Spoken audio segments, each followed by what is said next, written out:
Hello guys, আজকে আমি ক্যামেরার সামনে আসছি কিছু ঘটনার জন্য।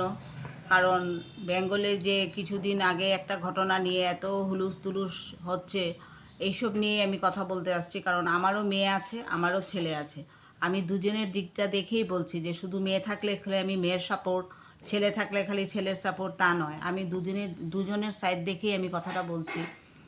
মেয়েটা যে ঘটনাটা ঘটিয়েছে অত্যন্ত দুঃখিতজনক ঘটনা, কিন্তু এখন সবাই মেয়েকে দোষী করছে যে মেয়ে কেন আগে এসে ঘটনাটা সুইসাইড করার আগেও কথাটা বললো। এসব নিয়ে অনেকে অনেক কিছু বলছে। আমি বলবো যে মেয়েটার সাহস আছে, মেয়েটা বলতে পেরেছে। সত্যি কথা, এই দুনিয়াতে অনেক ছেলে অনেক মেয়ে এই ধরনের শিকার হচ্ছে, সুইসাইড করতে বাধ্য হচ্ছে ফ্যামিলির জন্য। বিয়ের পরে হয়তো ছেলেরাও ফ্যামিলির ব্যাপারের জন্য সুইসাইড করতে বাধ্য হচ্ছে, মেয়েরাও তাই করছে।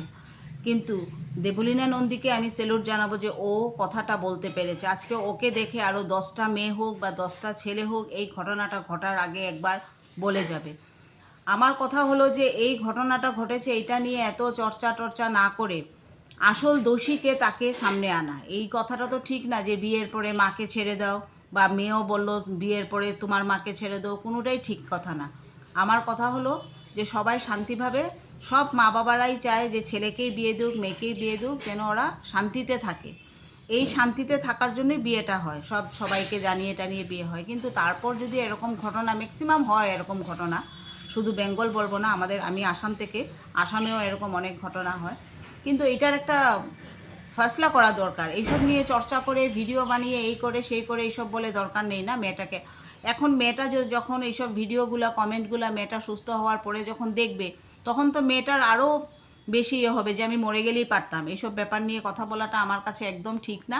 আমার কথা হলো যে আইন যখন আমাদের দেশে আছে, আইনের ব্যবস্থা নিয়ে এটার একটা প্রতিশোধ করুক। এটা হবে ঠিক কথা। কিন্তু কে কি বললো, কে কি দোষ করলো, কে হসপিটালে গিয়ে ভিডিও করলো, কার ছেলেটার দোষ আছে না মেয়েটার দোষ আছে, আমি কিছুই বলতে চাই না। কিন্তু আমি বলতে চাই যে এটার জন্য একটা ঠিক বিচার হয়। আজকে আমাদের আসামের জুবিন গার্ড মারা গেছে, এরকম হয়েছে, কিন্তু কি কারণে হয়েছে না হয়েছে, আজকে সাপোর্ট ছিল দেখে আজকে ওর দোষীকে ধরা হলো। দেবলীনা নন্দীও একজন ভালো মেয়ে, কষ্ট করে বড় হয়েছে, আমাদের মতনই মধ্যবিত্ত পরিবারেরই মেয়ে, আমারও মেয়ে আছে। আজকে যদি এইটারও ঘটনা একটা হয়, তাহলে নেক্সট জেনারেশনে বা নেক্সট মেয়েরা বা ছেলেরা কিছু করার আগে 10বার ভাববে।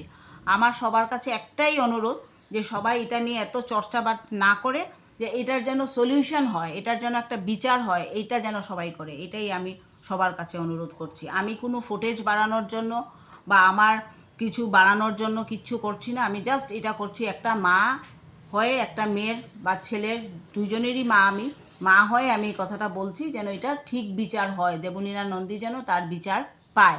এটাই আপনাদের সবার কাছে অনুরোধ, আপনারা এটা করেন। ধন্যবাদ।